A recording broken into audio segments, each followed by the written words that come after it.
Boys and girls, Alex here. Just a while back I made this crosscut sled for my Mini Mark, God I've got to get that name right, Mini Mark table saw, and I was just about to post a comment to it on the website Craftesian. However, I also thought, well bugger it, I'll make a video just to demonstrate it's easier. Now what I did for initially, I made this stop block that you can move around, and in all fairness there was no issue when you had to cut a longer piece, because naturally you'd butt it against there and you'd make the cut. Well, I'll show you. For all it's worth, this is a 110 volt machine. I actually have got a converter, or whatever they call it, which I have got plugged in. Where is it? I've got one of those conversion plugs here. I've got it plugged in, and that's it. So I've actually got, I can have 110 volt all over the shop. I've got a few other outlets on my roof or ceiling. There's cords going everywhere. Anyway, I normally cut, as I say, if the block's a fair way away, I can hold it there, or if it's on that side I hold it there, and off you go. Here we go, we'll turn it on. Turn the dusty on. Oops.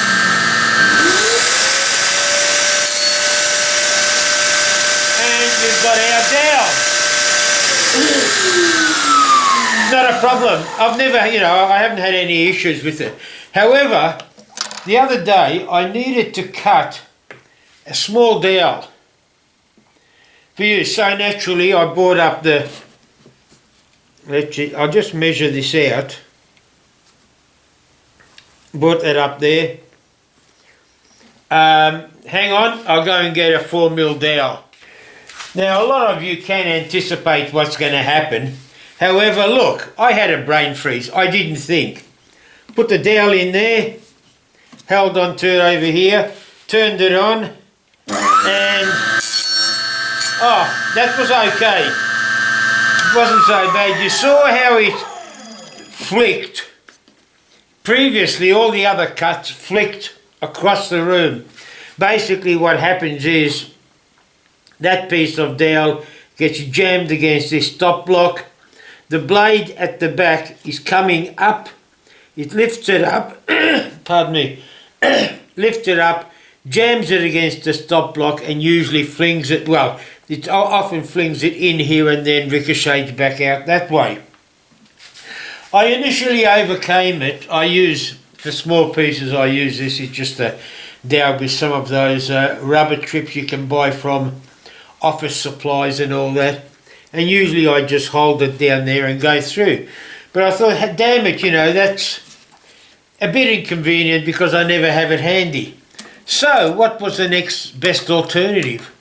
I thought, bugger it, let's redesign this stop block. Now what I've come up with is this little contraption. You see, this is the beauty of the laser for all it's worth. Actually, that's not the good one, that's a dodgy one because it separates there. So I made another one. That's the beauty of the laser. I can whip these off in a few seconds after I designed it. Oops, wrong one again. I'll get this one and I'll show you why. And that's it. You just got this flip lever. You see, when you're looking at this thing here, hang on, I'll plug that. I don't want to lose that thing. This little stop block has got that dowel in there. That's to brace it so that with the two of them it stops any twisting. Without that dowel, as you can see here, because initially I didn't have this touching the base, so just to allow for stuff under it, and as you can see, that can move, but with that little stop block, that little dowel in there, it couldn't. Anyway, that's a theory behind it. Well, I've come up with this, and rather than the dowel, I've just used a piece of MDF. Sits in there. Now let's get this right. Hang on, I used a longer one. These, what do you call it, nuts, push nuts are absolutely brilliant. So, what you do now is, let's just say you want 15 mil. I haven't got a scale on here, so I use a ruler. Here we go, 15 mil. Bring that up to it. Turn it off. Butt this against it. Turn the dusty on. And the thing, and you'll notice what I do as I push through. Lift that up. And it just doesn't jam. Yeah, it throws it away, but it doesn't throw it everywhere. Then, next one.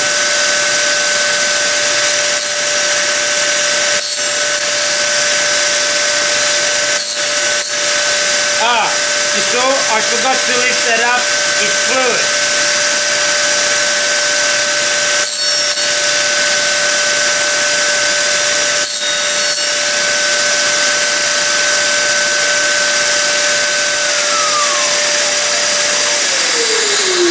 Look, at the end of the day, it's more chance of it accumulating. Look, this isn't foolproof. It's just a way of getting that thing out of the way to stop it from jamming against the block. And I've got one that's a mirror image of it, like you see previously with that block. I can do it that way, then when I flip it over on that side, that was okay. But because of this high profile, and the beauty of this is, you'll notice that that just sits and rests on that.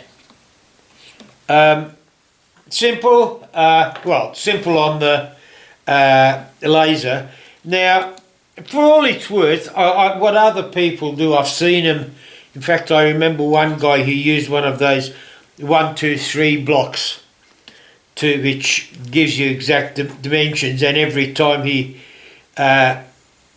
measured it or put something in, he took the block away, cut, put the block in, butted the next one up. Well, to me, this is just easier rather than moving, you know. Again, I could have quite easily used another piece of MDF like this down there, butted it, moved it.